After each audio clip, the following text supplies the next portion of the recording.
months since 1979. All right, the moment many in the media have been waiting for. All right, last week I said enough's enough when Jimmy Kimmel was mocking the First Lady and her accent while she was reading to children at the White House Easter egg roll, and the liberal late-night comedian responded to me in a tweet yesterday. All right, it's time for my response. That's our mini monologue. All right, if you watched the show on Friday or you follow me on my Twitter feed, you probably saw how we took on Jimmy Kimmel with examples of his past antics after he, frankly, was kind of bullying the First Lady, in my opinion, who clearly is not in any position to defend herself by making fun of her accent while she's actually reading to children. Now, after we did call Kimmel out, he responded with even more vicious attacks. Anyway, yesterday, Kimmel apologized for some of his behavior. He wrote in part by lampooning Sean Hannity's deference to the president.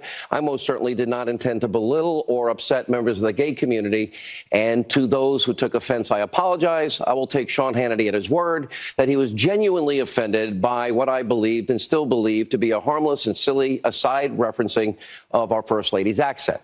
Mrs. Trump almost certainly has enough to worry about without being used as a prop to increase TV ratings. All right. I read the apology carefully. A couple of things are pretty clear to me. On the surface, I'll be honest, it seems to be more of a kind of a forced Disney corporate apology directed more towards the LGBTQ community rather than about Kimmel's comments about the First Lady. But honestly, that's ultimately up to you to decide here. I believe everyone should accept apologies. That's how I was raised. That's what my religion teaches me. And I'm going to assume he's sincere. But from my perspective, I really do kind of enjoy a good fight. And I do agree with Jimmy in this sense. It's time to move on. Now, for me, what this was really about, it was never about Hannity versus Jimmy Kimmel. It's a lot bigger than that for me. And here's why.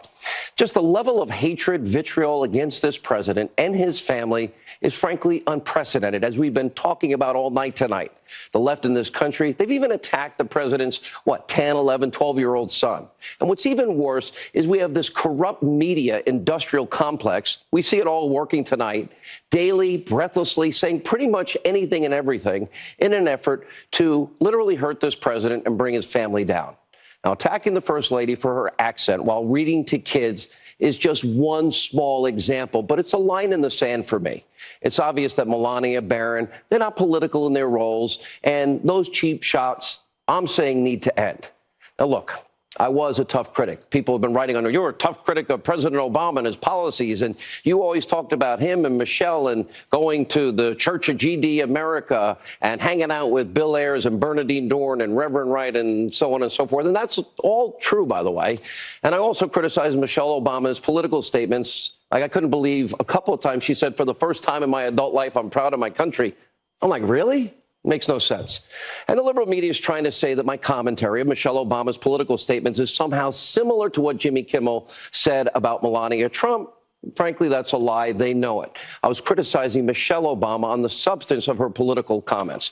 By the way, no one will ever report that I have said multiple times on radio and TV that Michelle and Barack Obama seemed like they were wonderful parents, that their kids seem wonderful and they raised good kids and they did a good job, because it's not easy being in the public eye, and that kids should be left alone. I said it many times. That's the difference, and I think that's a big one. And unlike the Obamas, President Trump, and the First Lady, it seems that they're not given any courtesy by anybody at this point, which proves my larger point.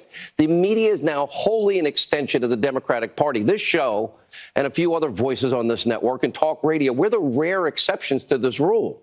Look on your screen. The 8 years of Obama's policies failed you, the American people, on a spectacular level. Nobody in the media reported this, and I think that's what the last election was about, the forgotten men and women of this country in poverty, on food stamps, and out of the labor force. Liberal media never talked about it. We have an endless stream of lies, propaganda, conspiracy theories, cheap shot personal attacks. My point in all of this is, at the end of the day, it's hurting those American people. And it's really hurting the ability of the president to even have a month to do his job. But for me, this is the line in the sand. You leave women and kids alone, I'm done. And that's why I took on Jimmy Kimmel. I'm not trying to be the thought police, and I sure as heck don't want political correctness. I've never supported boycotts, never will. And Jimmy, by the way, conservatives like me who support illegal immigration, we're not anti-immigration. We believe in legal immigration. And just as responsible people can disagree about some of the crazy things you've done in the past, I say let the audience decide. And I've noticed, by the way, Jimmy, you seem focused on politics. You seem sincere when you talked about health care. You seem sincere when you talk about the country. I want to extend an invitation. You want to come on the show? I'll promise no name calling, no anger, no rehashing of the Twitter fight.